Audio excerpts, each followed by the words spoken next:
Welcome to everybody. My name is Russ Testa. I have the pleasure of serving as the coordinator with the other US 6 animators for JPIC and with also the English Speaking Conference. I also serve as the JPIC animator for Hellenic Province. But my real important role today is just be moderator for this process and to welcome our facilitator again today, our presenter today, Edward Verdick. Those of us who were with us 2 weeks ago or had a chance to view the recording, it was a really, I think, enlightening piece on the elements of the politics and Pope Francis, but particularly looking again, as we say, at neoliberalism and that aspect of how it kind of has changed our thinking for the bad in some sense, at least in ways, at least we look at the world and how the Pope is inviting us to something different, as Ed has shared with us. So without further ado, I will stop my talking and turn it back over to you, Ed. Thank you, Russ. Again, thank you for hosting these and putting this together. And thanks to all of you who are joining us today. If you were here for our first session 2 weeks ago, welcome back. If you're able to view a video of that first session, it'll be helpful. If not, if you're joining us for the first time and haven't viewed that first video yet, you'll still be able to make some sense of today. It probably would flow a little bit easier if you'd been with us or if you had seen, participated or looked at that first one. But don't worry if you're new to this whole series here now, you'll get something out of it today, I hope. And I hope it'll bring you back for the third one in 2 weeks. Our general topic continues. We're talking about, and just reiterate what I had said last time, this is not another webinar, another series, another session on Fratelli Tutti per se. It's not an attempt to say this is what the Pope is saying in Fratelli Tutti. This is more of an attempt to look at all three of Pope Francis's encyclicals and to provide us with the vocabulary and the background we need to understand the full political impact and to kind of understand the relationship of faith, particularly Pope Francis's faith, but faith in general to politics, what we need to understand about our current setting, our current world, in order to really make sense of what's going on in there. And if you left the first meeting with a bad taste, a sense of pessimism, like, oh, this is all dark and there's no hope for us, I think I saw a few headlines in the Washington Post over the last 2 weeks that are promising. And they kind of cut against the grain of some of the stuff we talked about 2 weeks ago. This is one from March 2nd, just last week. Massive investment in social studies and civics education proposed to address eroding trust in democratic institutions. We talked last time about legitimation and the notion that legitimation is part and parcel of what neoliberalism is about, making a very contrived, constructed system look like it's perfectly natural and normal. It requires a sense of legitimacy on our part, the voters, the participants in society. And if we can start to sense that, things may not be up to snuff, legitimation becomes vulnerable. And the headline like this suggests maybe legitimation of the legitimation neoliberalism provides in the United States, at least, has a weak point. There are cracks in the armor. Another headline just from 5 days after that, we need the government. Biden's $1.9 trillion relief plan reflects seismic shifts in US politics. The pandemic has deflated the deficit politics that dominated the Obama era. And Obama era is a fairly narrow understanding that deficit politics have dominated US politics for a couple generations now. The $1.9 trillion relief plan that passed through Congress in the past week is one of the biggest shifts of wealth and resources to the lower realms of our economy since the Great Society programs of Lyndon Baines Johnson. Most policy in the last 2 or 3 generations since then have been geared toward benefiting, we talked about this last time, those at the top in the hopes that it'll trickle down to us. This was, on behalf of the Biden administration, one of the most dramatic turnarounds of that and say we will directly support, government power will directly support those that have been dispossessed most by this pandemic. Raises the question, has this pandemic changed things?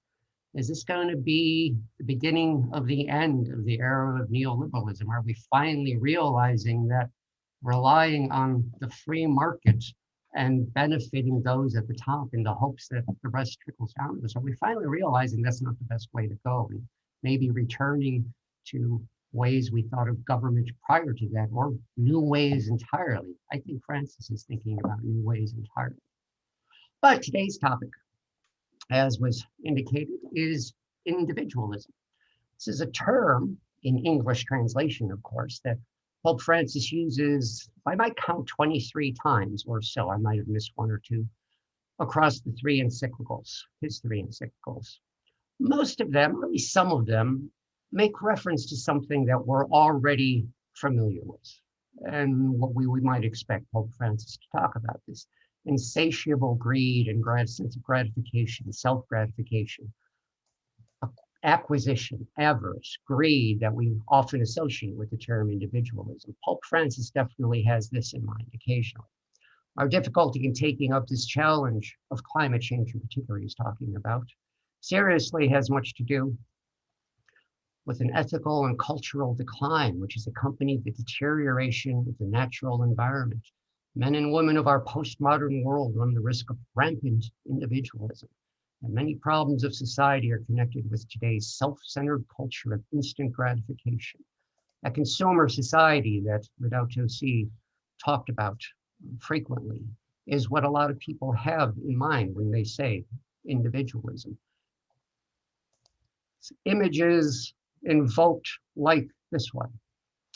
Michael Douglas playing Gordon Gekko in 1987 film Wall Street from Oliver Stone. Very familiar figure, very familiar icon of wealth and greed in our culture since the 1980s. Let's call this individualism moral individualism, or as some philosophers call it, moral egoism. It basically says it is right for individuals to be self-centered and to put their own interests first. That is good. Or, as Gordon Gekko himself put it in the film, greed is good, to put it succinctly. Now, we imagine Pope Francis responding to this with abhorrence, with repulsion, and saying, oh, this is absolutely horrible. And of course, that's true. That Pope Francis would find this disturbing is not at all surprising, and by my count, it's not terribly interesting. It's what we would expect not only of Pope Francis, but of many decent people, sincere people, that it's not really a good idea to promote this and say this is the moral good, that greed is something we want to encourage and promote in people. Francis, I think, arguably has a few other somewhat more complicated, complex senses of individualism in mind. And that's what I wanted to take a look at today. Before we do that, maybe we can go back to Russ and see what the results of the poll were. Each of those elements in the poll were touching on one of the three. People naturally tend to be self-interested is almost a majority, certainly plurality. And the others are coming in around 15, 20. And the other, we can talk about that afterwards, what other things people had in mind. But notice both the first and the third. I can just read the three others real quickly if you'd like. Sure. Quickly, the three others are individualism is emphasis on the individual rather than on the group. The second one is the primacy of the primacy of the individual over the society, so much so that one cannot imagine it any other way. And the other is putting individual interests above the common good. Amen. Yeah. I think all of these are on target. They're kind of different ways of stating these from the poll, but I like the fact it's interesting that people naturally tend to be self-interested as 50%. That is a common way of thinking about it. In fact, I don't know if I'm able to, there we go. Can I advance now? Yeah, that is actually the category that got the most votes there is psychological individualism. That's the first of the two additional senses, complicated senses of individualism I wanted to talk about today. And as the image suggests there, this is kind of like the notion that we are born to shop, but not just born to shop wisely. Homo economicus of classical liberalism. This is the agent, the rational agent that classical liberals talked about. Ostensibly, the sort of ideas that are the foundation of the US and many Western European governments. We are free, rational agents, and our nature, our psychology, whatever you want to call it, is to be self-interested and self-seeking. It's the belief that we simply are rational, self-interested agents pursuing our own ends. Not that we ought to be, but that we are. That's the way it is. This is our nature, for better or worse. It's not some modern aberration. This is the way human beings are. And again, to distinguish this from the moral individualism that Francis certainly is talking about, this is a description of humans. It's not a prescription. It's not saying this is the way we ought to act. It's saying this basically is the way we are, for better or worse. We're self-interested, self-seeking, rational, and it even has positive connotations.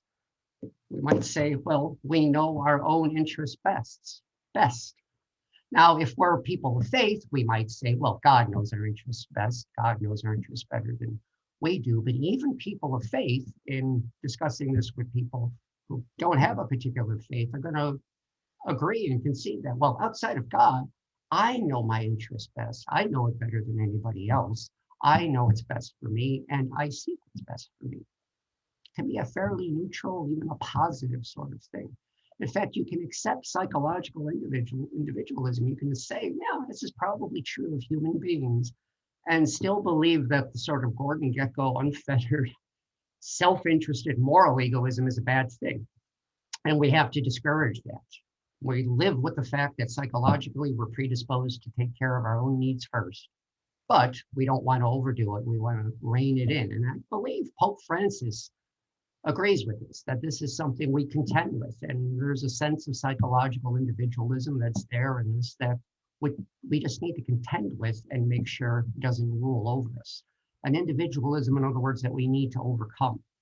We're always capable of going out of ourselves towards the other. Unless we do this, other creatures will not be recognized for their true worth. Disinterested concern for others and the rejection of every form of self-centeredness and self-absorption are essential if we truly wish to care for our brothers and sisters, for the natural environment. We can overcome individualism. We will truly be able to develop a different lifestyle and bring about significant changes in society. If we can overcome individualism, not just discourage it morally, but it's something we need to overcome because there's some sense of this being kind of etched into our nature. A second form of individualism, additional form of individualism behind this crude moral individualism, is metaphysical individualism. And some of the characterizations we got in the poll were touching on this as well. It's good to see that we're already kind of aware of these things in our culture. There's probably no more iconic face to attach to metaphysical individualism than Ayn Rand, kind of the emblem of metaphysical individualism in our culture. In many ways, the founder of the modern notion of metaphysical individualism. Metaphysical individualism says the individual is the only real entity in a philosophical metaphysical sense. It's just individuals. That's all we're dealing with. These things we call society, community, culture, all well and good, but those are just aggregations of autonomous individuals. There's nothing beyond the individual. You can talk about common good and collective interests, but they're all fictions. And we shouldn't treat them as anything more than fiction. The common good, whatever it is, can be no more than the sum of individual interests and desires. There's nothing outside of the individual. There's no community good, there's no social good that transcends us, that we have to coordinate with our own individual wants. It just doesn't exist for the metaphysical individualists. And the only role for democratic government, if there's one at all, is to sum and preserve the desires and decisions of individuals and nothing more. And As an aside, the market is going to do this far better than government. We'll talk about this later, but this is the beginnings of a general indictment of any attempt to do anything with government to make people's lives better, because they are free, rational individuals. They know their interests best, and there's nothing outside of the individual. Now, once again, I think this is not lost on Pope Francis. He has this sense of individualism in mind as well. He has metaphysical individualism in mind in writing in his encyclicals. The concept of a people, which naturally entails a positive view of community and cultural bonds, is usually rejected by individualistic liberal approaches, which view society as merely the sum of coexisting interests. The notion of a people is considered an abstract construct, something that does not really exist. But this is to create a needless dichotomy. Neither the notion of people nor that of neighbor can be considered purely abstract and romantic. We're not romanticizing things to say there is a common interest, there's a community interest, there are social interests. So let's maybe drop back to some of the things we talked about last week and put this notion of individualism in context of liberalism. We drew that distinction last time between classical liberalism and neoliberalism. In classical liberalism, classical liberals were strong and continue to be strong on this notion of psychological individualism. This is kind of like the emblematic signature of classical liberalism. The notion, homo economicus, that we are basically free, rational agents in pursuit of our own self-interest. And we know our own self-interest. And again, you can take that to extremes, but it's basically a value-free statement of what human beings are. It's not a condemnation, it's not a celebration, it's just the way it is for psychological individualism. Classical liberalism is fully on board with that. Thing is, classical liberalism has always been a little ambivalent on this notion of metaphysical individualism, skeptical of it. Society for the classical liberal tradition that founds our society, the United States, our government, may well be real. There may be a social interest, there may be a national interest, there may be things outside of the individual that contend with and conflict with those individual interests. And this has been the bulk of the most interesting forms of political philosophy in the modern era. How do you reconcile psychological individualism, the fact that we're all rational agents, with the notion that there's something beyond that as well? There is common interest, there's a social good that has to be achieved. Adam Smith, architect, in large part of modern capitalism, had as much to say about moral sentiments as he did about the free market. In fact, during his lifetime, he was more known, along with his friend David Hume, for writing about moral sentiments and the things like empathy that bind us all together. The invisible hand that it's become so associated with his name through high school history quizzes. It's the only thing we know about Adam Smith, invisible hand. The notion of the invisible hand of the market is actually a defense of the common good. Smith believed that if you let everybody act on their own individual self-interest in a market situation, a common good will emerge from that. The invisible hand of the market will steer us all toward the common good. Very much, if not ambivalent, even supportive of the notion that there are interests of society in the classical liberal tradition. Jean-Jacques Rousseau, around the same time, just over in Switzerland, gave us this notion, or built on the notion of the state of nature, human beings in the state of nature. He thought we were noble savages, maybe not sophisticated, but certainly caring for each other. And by the time civilization comes along, then psychological individualism sets in. So even psychological individualism is in question for someone like Rousseau. But again, metaphysical individualism just wouldn't hold water with the classical liberal thinker like Jean-Jacques Rousseau. The general will, he wrote in the Social Contract, is different from the sum of individual wills. What we do on behalf of the larger society is different in kind from what we do on behalf of ourselves. Those are two separate things. Classical liberalism has a very nuanced understanding of how these two things work together, and it yielded a whole array of different political opinions and positions and theories. Neoliberalism, on the other hand, pretty straightforward, absolutely strong on psychological individualism. We are rational, self-serving, self-seeking agents. No disagreement there.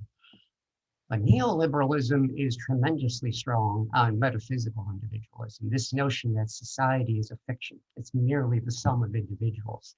And it's this union of the two, strong on psychological individualism, overwhelmingly strong on metaphysical individualism, that makes neoliberalism, I think, what it is.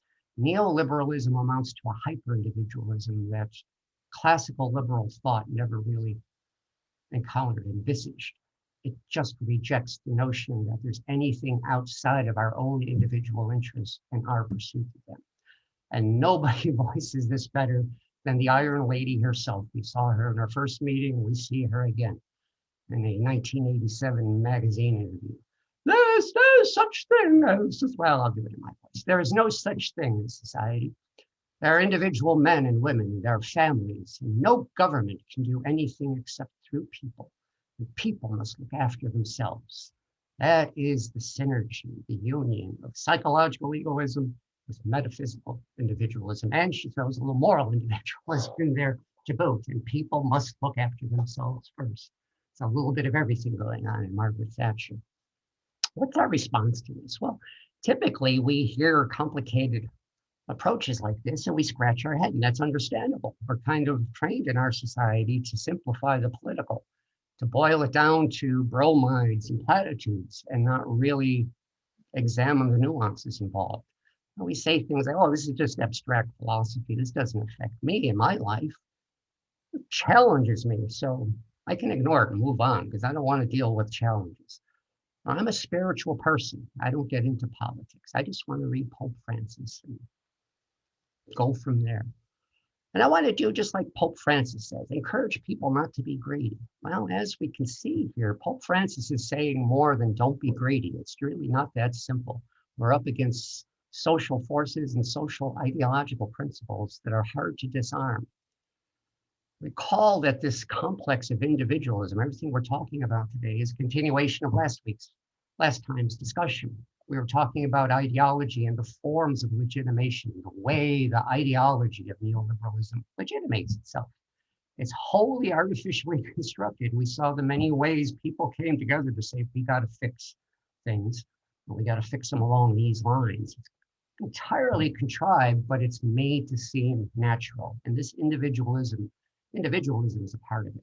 Legitimation, we recall, has to make our situation seem natural and inevitable. There is no alternative, Thatcher intoned. It has to create the illusion of our consent. We got to feel like we're on board with this, tacitly at least, that we're not objecting to it, that we're okay with everything as it is. Legitimation works best when it strikes us as innocuous and even pleasant. These are all good things, and they should feel like good things. It has to introduce principles and values that at least on the surface, are attractive.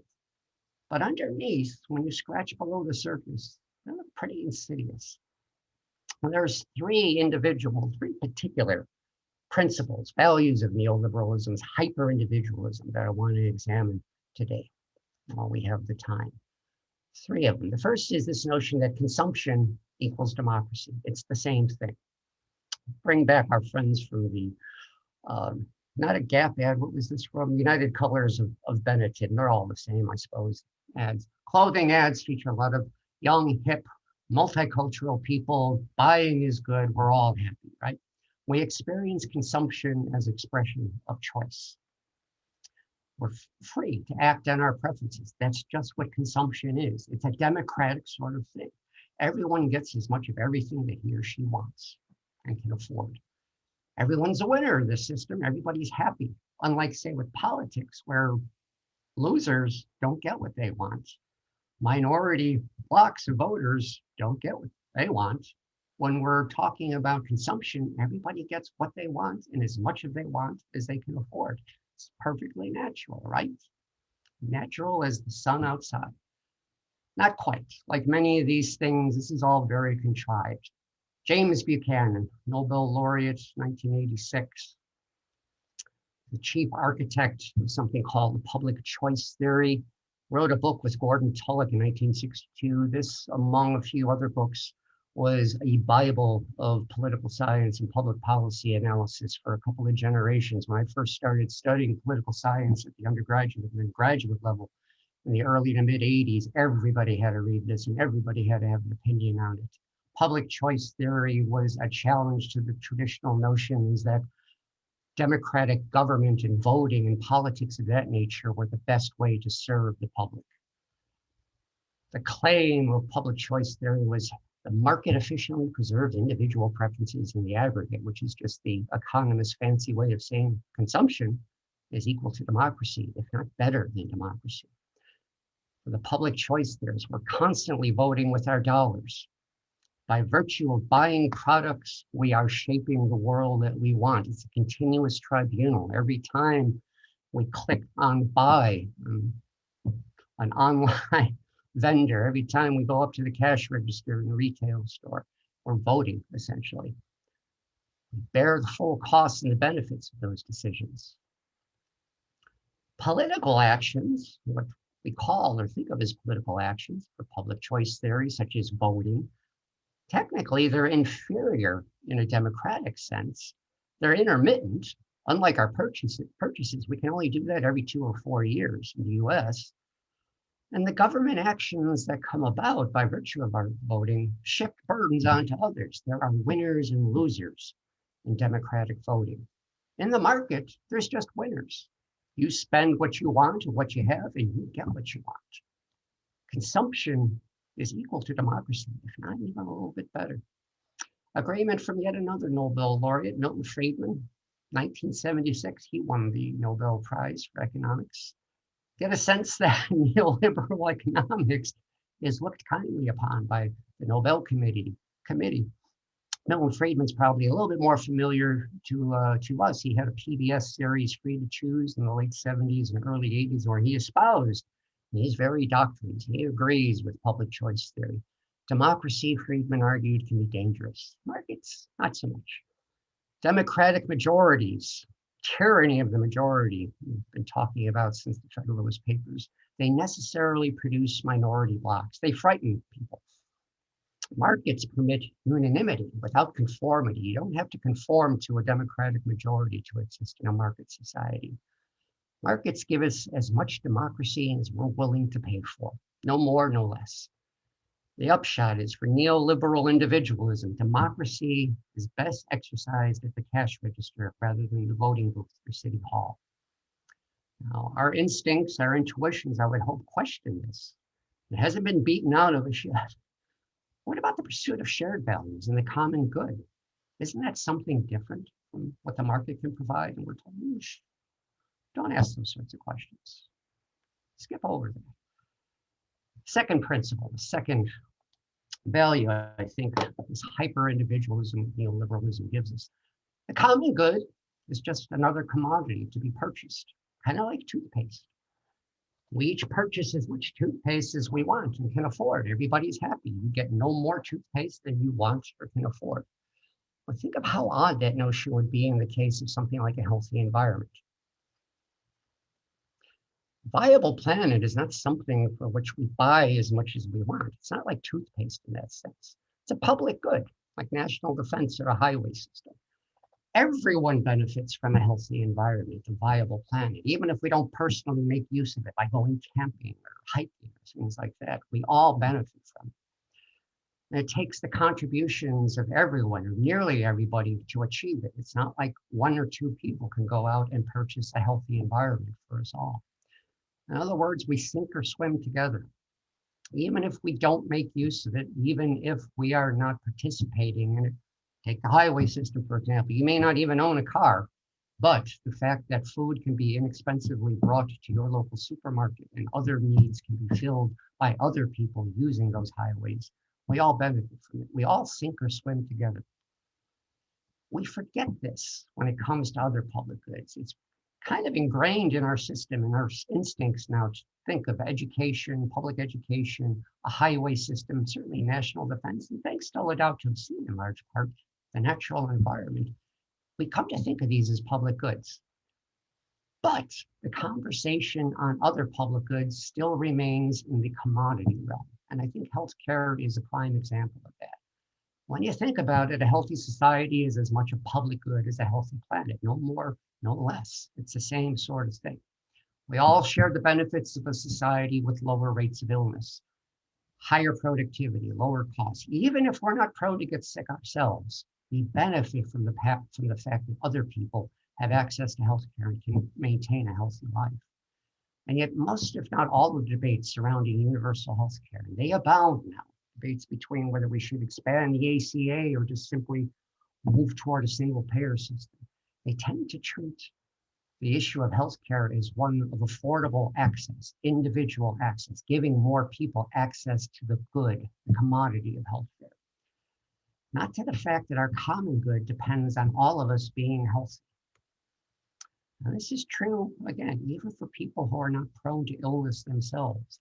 They all benefit. We all benefit from a healthy society, but we resist thinking of health this way. The upshot, neoliberal individualism says a fair society is one where we can all purchase what we want. That's all we need to achieve. That's all we aim for. Again, our intuitions, our instincts say that. What about those things that depend on our mutual cooperation, like a healthy environment, like a healthy society? Shh, don't ask questions. This is a complicated issue, of course. We can't go into great detail here, but to recommend a book, I happen to have written a book that I think helps to explain public goods and moral issues surrounding these things. You can find that in a local bookstore or a library, preferably a library because it's really expensive. Go sign it out of a library rather than pay a lot of money for it. Our third principle that hyper-individualism of neoliberalism ensures. Success is a personal achievement. And that's all it is. Now, merit is a good thing. I don't want to dismiss merit. Merit is great, but we've made a monster out of merit. We've created a meritocracy in our society that does a lot of unsavory things. It's come to justify some extreme disparities in wealth because we can say, well, it must be justified because everybody's earned what he or she has. In some ways, it secularizes some old biblical notions of God's providence.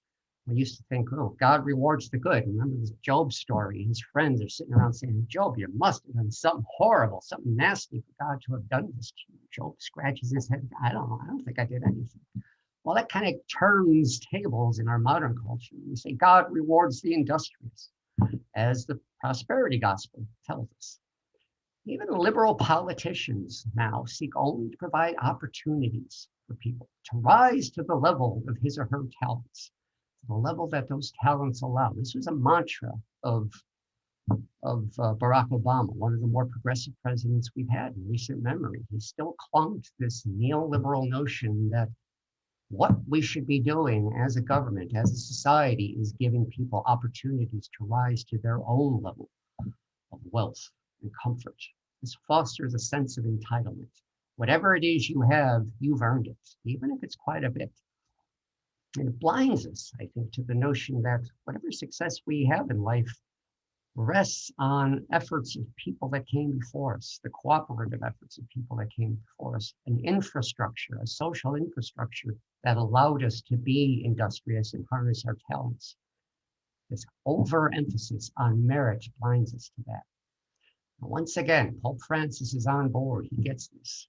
Some societies accept that opportunity should be available to everyone, but then go on to say that everything depends on the individual. From this skewed perspective, it would be pointless to favor investment in efforts to help the slow, the weak, the less talented to find opportunities in life. Through no fault of their own, people with lesser talent are not going to make it in a meritorious society like ours.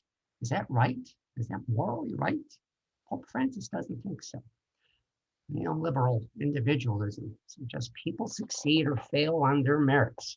They need only help to ensure there's a level playing field so they can harness and capitalize on their merits. But again, our instincts. What about those who are blessed with pure skills and talents and aptitudes? We just abandon them? What about the mind-boggling, mind-addling polarization of wealth we're experiencing in the US alone? Does Jeff Bezos somehow work harder than the rest of us? Is he that much smarter than the rest of us that his wealth can be numbered in the hundreds of billions? It's hard to defend that morally. What about the persistence of global poverty that punishes people around the world through no fault of their own? Well, again, neoliberalism says, This is the best of all possible systems. Live with it. And again, this is a much more complicated issue than we can go into here, but another piece of recommended, highly recommended reading. Michael Sandel's recent book, I believe it's just last year, was published, The Tyranny of Merit, What's Become of the Common Good.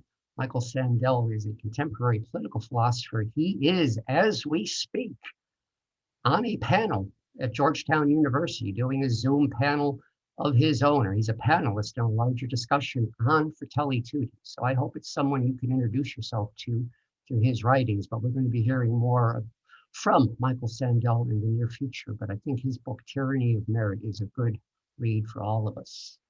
So that should have left us at the intersection of lost, confused, unsure, unclear, perplexed, disoriented, and bewildered, which means it's question and discussion time. I think we've covered a lot of ground here, so let's breathe and talk about what we've seen and heard and what questions we have.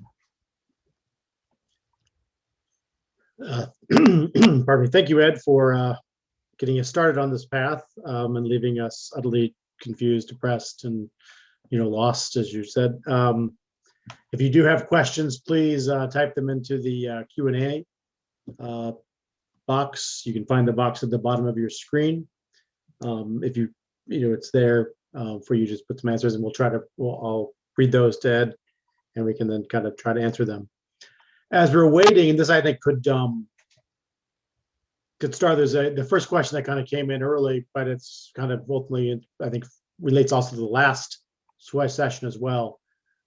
Steve asks, some terms such as neoliberalism, I think you gave it, say individualism, seem to be understood differently in various countries and cultures. How do we help our people, the people we're ministering with, I presume he means, understand the different understanding of these terms, so that we can have a true discussion on what of a level understanding, so we're not just talking past each other. I know it's all parts of what you're trying to do with these, but are there ways of trying to approach this? No, I think Steve's question is on the mark, because it's a relatively, in political philosophy, political economic philosophy, it's a relatively new term. It doesn't have a long vigil. We talked about the history of it last week. It came about in the 1930s by people who are actually promoting the sense of neoliberalism. And now it's become kind of a term of opprobrium. Pope Francis certainly uses it in the pejorative sense. But I think Steve is correct. Because of its newness and because of political nuances and differences between, say, the US and European democracies, it's used differently. I'm going to be putting together, I mentioned to Russ already, a list of further readings, resources on neoliberalism and some related ideas, resources that I used to put a lot of this together. And I think we'll find that even among the people who write extensively on neoliberalism, there's not a strong consensus of what it means yet. People like David Harvey, who's written one of the more definitive books on it, come from a much more Marxist perspective. Others would be critical of that and say, no, this is an evolution of classical liberalism. So there's disagreement among even the people who we might consider to be the experts on it. But the national differences tend to be, like a lot of these things, we talked about this last week, exposure. In European societies, European contexts, neoliberalism has become a matter of political common discourse. The name is escaping me. I use Greek economic ministry. Yanis Varoufakis, a very good progressive economist, can write about neoliberalism in the popular press for EU nations. People know what he's talking about, but when you see it in an editorial or an opinion piece in a US newspaper, a lot of us are left scratching our heads because it hasn't become part of our vocabulary yet. So those international differences are both in how the term is used, and I think just as importantly, whether it's used. It's not a concept that's strongly in our political vocabulary yet in the US. It's one of the reasons why a lot of Catholics in the US just kind of skipped over it when Pope Francis mentioned it, and others just said, wow, did he just say neoliberalism? So kind of, I'm going to ask these two questions kind of together. Maybe you want to separate them yourself or not, but the first kind of is, doesn't the loss of a sense of God lead to the present state of economics? So a sense of where is God in this? And I asked that in some sense because as we're looking at this as another question, kind of looking again for solutions. I know that we're kind of at that point of like, okay, what do we do about this? Are there models that we could point to that provide more counters to a neoliberal individualistic way of governing? So we're looking for what are the models we might use. And I think we could say is their role in particular, I think, since it is Pope Francis, and since it is we as church people in many ways doing this, where's God in all of that too, in those models? Maybe I would separate them slightly, the two. That's fine. The second one is as Paul Tsongas, the former senator from Massachusetts, used. That's a very good question. Let me see if I can evade that. I think we're going to talk about the alternate models next time, so I won't say anything too much about that now, just in anticipation of what our final meeting in 2 weeks is going to be. We'll draw a little bit on this Franciscan tradition. I'm a Franciscan.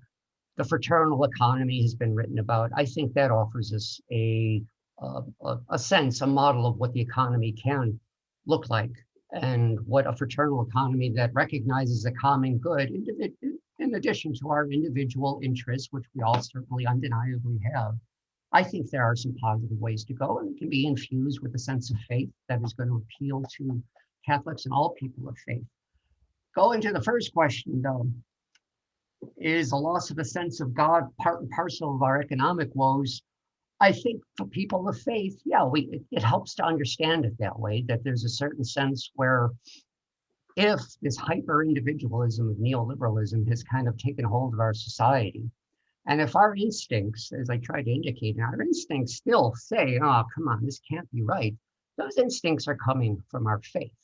But that said, I think we need to be able to, the reason I wanted this webinar series to be open to people of all faiths and people of no faith, I think until we can develop the vocabulary necessary for a dialogue with people who aren't driven particularly by faith and find what our common interests are in changing the system, we're going to be in our own little encampments, and we're not going to be able to work together. We're not going to be able to build coalitions. We're not going to be able to have the movements we need, the populist movements we need to overcome these things. So while I think it's great that people of faith are driven by their faith, and we recognize a lack of faith in the problems, it's also necessary to be able to translate, probably too crude a word, but to convey it or capture the essence of what we believe in a way that can reach everybody, people of different faiths, people of no faiths, so that we all recognize we have a common interest.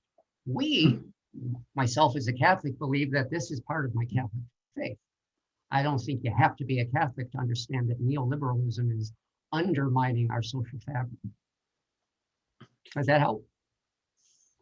We shall see. Here's another question. Getting to that kind of, I think, both sides of the pond kind of way we think about this might actually help also kind of get to the way, particularly how the Pope is using the terms to maybe understand what the Pope is trying to get us to reflect upon. But there's another way of looking at it too. It says here in Europe, non-individualism is rather Marxist indeed, and the mere mention of natural communitarian condition of the individual, such as exposed by St. Thomas Aquinas, seems like traditionalism. One has some difficulty to find a middle term. Well, I'm glad we have somebody from Europe joining us. That's great. Is this a live in real time, or if this person just happens to be from Europe and in the US now? I don't know. They're saying they're here in Europe, so. Great. Oh, that's a philosophical question. If I understood it correctly, yes. Maybe in a lot of Europe because of the. He's live and in Europe. He's live and in Europe. So hello. You're going to buy Cottonelle now. There you go, Ted. You're famous now. It's late at night there. Thanks for joining us. Yeah, and again, I hate to keep going back to this, but there's a level, for better or worse, there's a level of sophistication that a lot of just discussion about politics is achieved in European societies. In the US, we have this notion that anything that leans toward socialism, Karl Marx, is utterly evil. We have a GOP that is using that to galvanize their base to say, oh, people like AOC and Bernie Sanders are going to instill a Venezuelan Marxist government on you, and you're all going to suffer, and you're going to be in the gulag.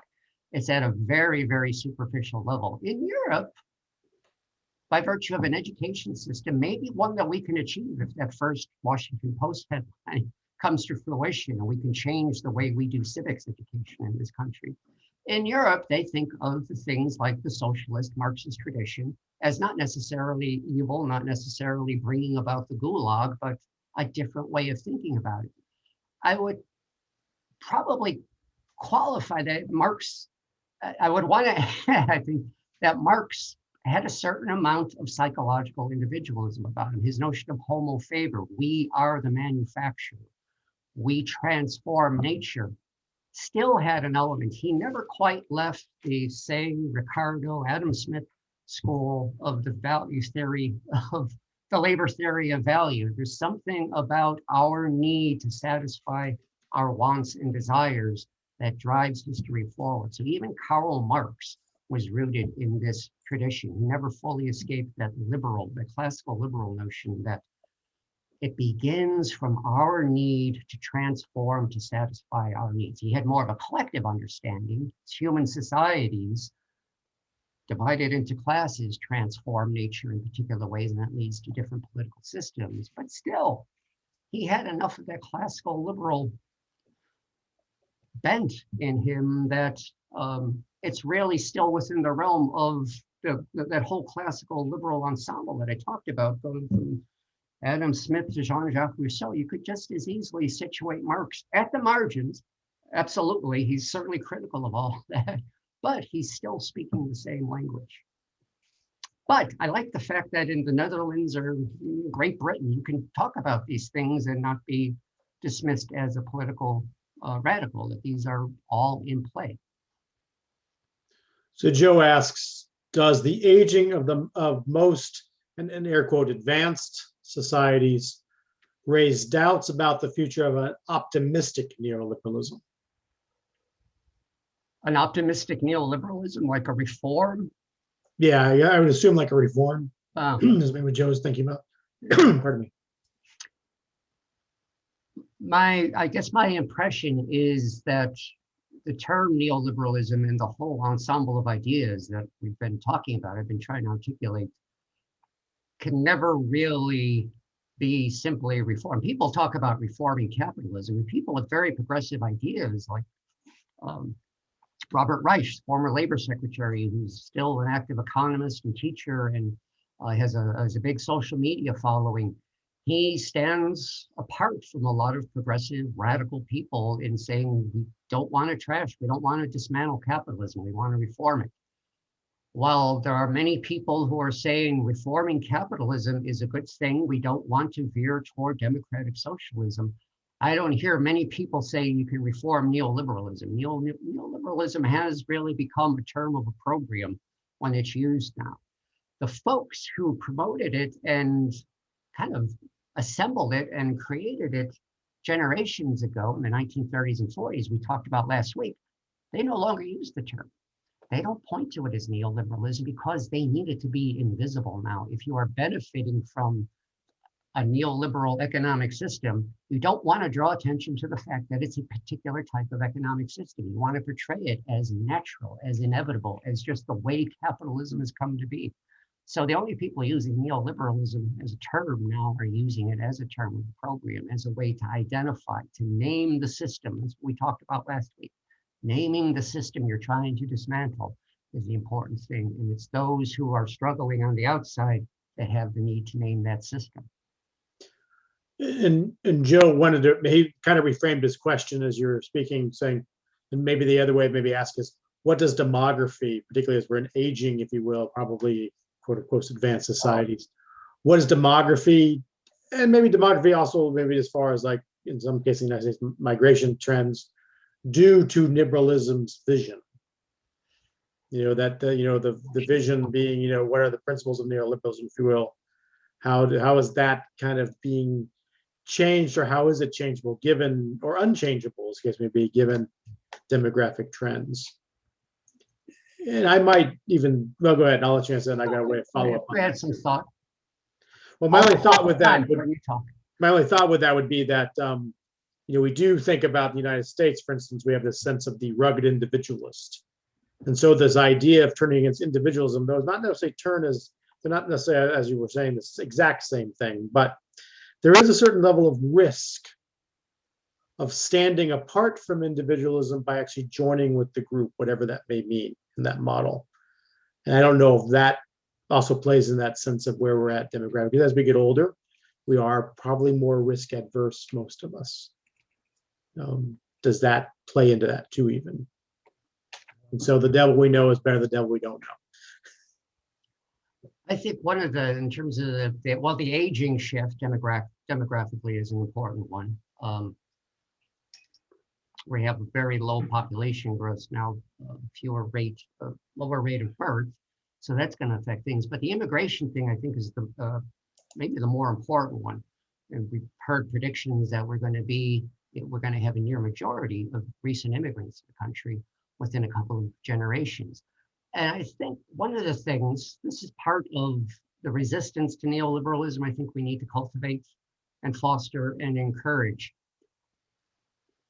It doesn't really get into discussions about immigration, especially in Catholic context. We think of it strictly in terms of offering aid and assistance to refugees and our brothers and sisters coming from other places. But I think it's also important to note the hypocrisy of anti-immigration policy in the US. The whole goal of neoliberalism is to free up capital to move around the world and find the best conditions for capital to grow.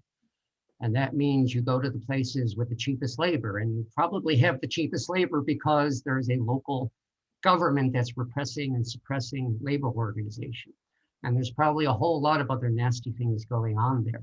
Capital, we like to think of as free to go wherever it wants to produce most inexpensively, so we can save money, and it's good for everybody. It trickles down to us.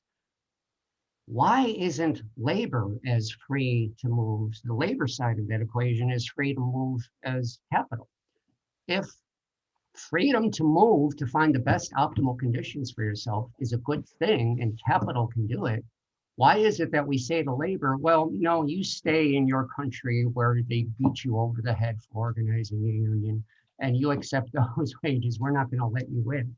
The hypocrisy of anti-immigration law really needs to be emphasized and exposed, and I think an anti-neoliberal sort of populist movement can draw on that, in addition to the sentiments and to the important contribution we Catholics make in the anti-immigration. We got to point out it's political. I would say, though, at the same time, as we talk a lot about, in our work about the positive dimension of, things that a lot of the let's, have a more diverse community, let's have immigrants come here, is often stated, though, is that the industriousness of many immigrants that come, that they are the ones starting businesses. That whole kind of dynamic is part of, those coming to embrace the quote unquote American dream, whatever that may mean. But I mean, I think, there is that sense of economics within that sense of even the positive way we talk about immigration. It contributes to the local tax base. They pay sales taxes, they help pave our roads. Yeah. You had mentioned in there the kind of aspect of, voting with our dollars, and that aspect of that kind of being talked about as an element of the kind of hyper individualism. But there is a sense, though, how do you also talk about it, though, when there is the more positive way of talking about it, if you will, the fact that, you make consumer choices to purchase food that is produced in a cleaner way, that is pesticide free, or you choose cars that, are going to be, lower as far as their impact, as far as on carbon, and maybe even zero carbon, or you make a decision to divest, make sure that your investment, even your retirement funds, are not going to be doing anything to do with, fossil fuels, for instance, at least in this point, or in the earlier past, supporting countries that support apartheid in South Africa.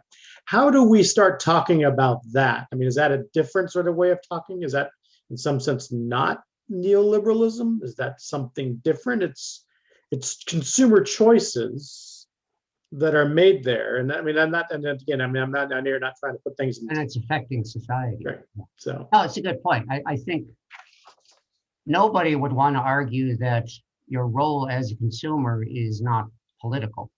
You know, the old saying, heard the 60s, 70s feminists saying the personal is political. And that's partly a recognition of the fact that as consumers, we are taking political action.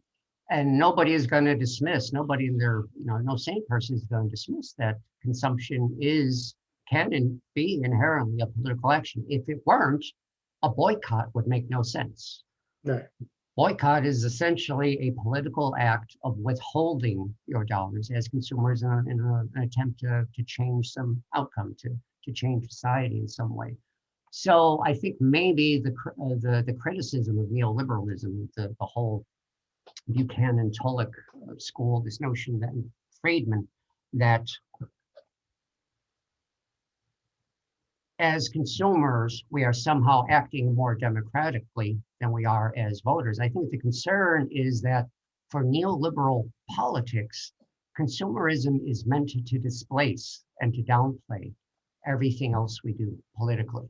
Whereas people with progressive ideals who say, hey, boycotting is good, and hey, investing in certain things and not in others in order to help some industries flourish, like alternative energy, renewable energy, those are all positive things, but that doesn't diminish and that doesn't displace the fact that we need to come together periodically to voice our opinions, to voice our preferences, to elect people, to change society in a way that doesn't involve our pocketbooks. Because it is the case, sadly, that the ability to change things via the market as consumers is going to give more weight to people with more money. And the democratic alternative always has been promoted as one person, one vote. In the marketplace, it's as many votes as you have dollars, essentially.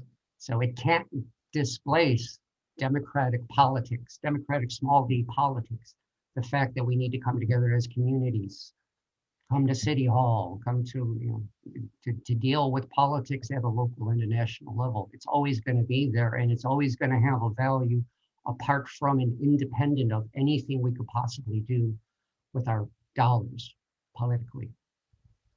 David adds a comment here in the text to us is that FDR's New Deal saved his grandparents from losing their house during the Depression.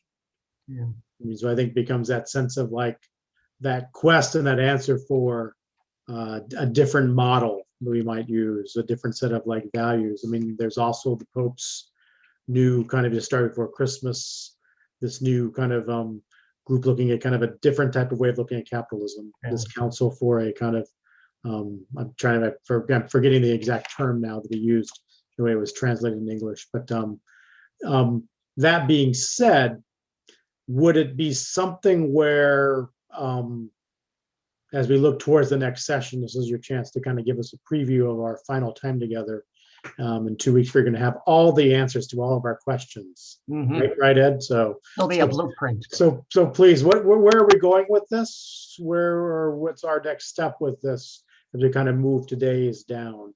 I just wanted to affirm that that participants' notion that there's a certain nostalgia, justifiable nostalgia for the New Deal and the Great Society, because we talked about last week, a lot of neoliberalism was in response to fears that that sort of government is going to become totalitarian, and it saved a lot of people. And I think it'd be interesting in this context because David kind of furthered his comment that just came in.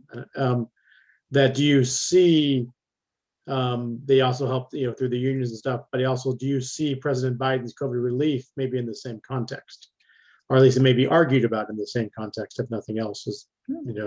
That's why I haven't read in detail how the relief bill is going to work. But at the symbolic level, at the superficial symbolic level, as that headline indicates, it does seem to signal that there are cracks in the armor of neoliberalism, that maybe we can embrace the notion that we have common needs as a country, as a people, as a world for that matter.